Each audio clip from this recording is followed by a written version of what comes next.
Olá, tudo bem? Eu sou o professor André Borba e vamos agora resolver mais uma questão de física. Vamos lá? Questão número 3. Em julho de 1969, os astronautas Neil Armstrong e Buzz Aldrin fizeram o primeiro pouso tripulado na superfície da Lua, enquanto seu colega, Michael Collins, permaneceu a bordo do módulo do comando Columbia em órbita lunar.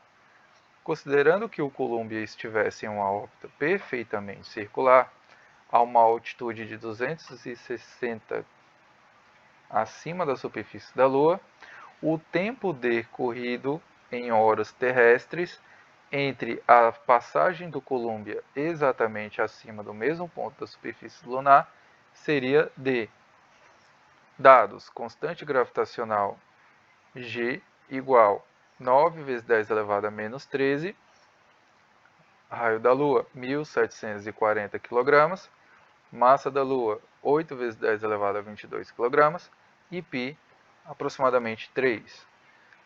Então seria letra A 0,5 horas, letra B 2 horas, letra C 4 horas, letra D 8 horas ou letra E 72 horas. Pois bem, vamos passar aqui para a resolução do nosso problema, que é bastante interessante, né, pessoal? Nós temos aqui os dados da nossa questão e nós vamos lembrar que a força de atração gravitacional, nesse caso, vai atuar como uma resultante centrípeta, que é aquela força que segura o módulo numa trajetória circular, ou seja, em órbita. Então, a força gravitacional sendo a nossa força centrípeta, nós podemos então escrever a força gravitacional como sendo a constante gravitacional vezes o produto das massas dividido pelo raio ao quadrado, igual à força centrípeta, que é a massa vezes velocidade angular ao quadrado vezes o raio da trajetória. Tá bom? Então, a nossa velocidade angular ao quadrado pode ser escrita como constante gravitacional vezes a massa dividido pelo raio ao cubo. Pessoal, essa massa m maiúscula é a massa da Lua, tá?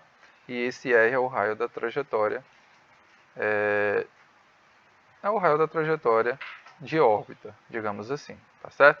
Lembrando que aqui nós cancelamos essas massas minúsculas aqui, que é a massa do módulo, o módulo lunar, tá certo? Então, a gente lembra aqui que a relação entre a velocidade angular e o período é dado por 2π sobre t, tá?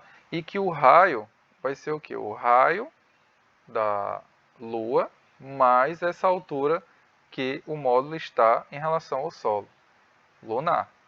Tudo bem? Então, é o raio de órbita, ele é o raio do nosso satélite, né? Mais a altura que dista da superfície da Lua. Isso caso o módulo que está em órbita.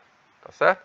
Então, a gente tem o quê? A gente tem que 2π sobre t, que é o nosso ômega, velocidade angular, ao quadrado, então estou substituindo aqui nessa última equação que nós escrevemos, vai ser g vezes a massa da Lua, dividido por esse raio aí que nós escrevemos como sendo o raio da Lua mais essa altura em relação ao solo lunar.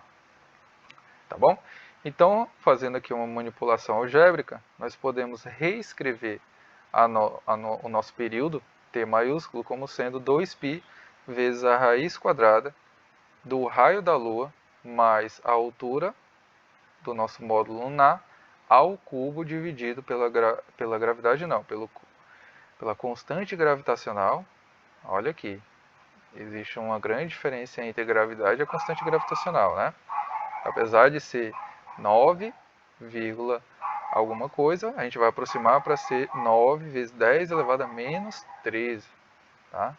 Totalmente diferente da gravidade, mas pode ser relacionada, né? A gente já aprendeu lá da força gravitacional que a gente consegue relacionar a gravidade, né? Então, substituindo aqui também a massa da Lua, nós vamos substituir todos os dados para calcular esse período. Então, vai ser 2 vezes 3 raiz quadrada, 1.740 mais 260 ao cubo, Tudo isso dividido por 9 vezes 10 elevado a menos 13 vezes 8 vezes 10 elevado a 22. Galera, vamos estar afiados aqui às propriedades de potência de mesma base, né? Vamos repetir aqui a base e somar os expoentes, quando a gente tem uma multiplicação, tá certo? E aqui, quando a gente tem a divisão, a gente pode subtrair os expoentes. Os expoentes aqui vão ser iguais, tudo bem, podemos até cancelar aqui esse 8 com esse 8, 10 elevado a 9 com 10 elevado a 9.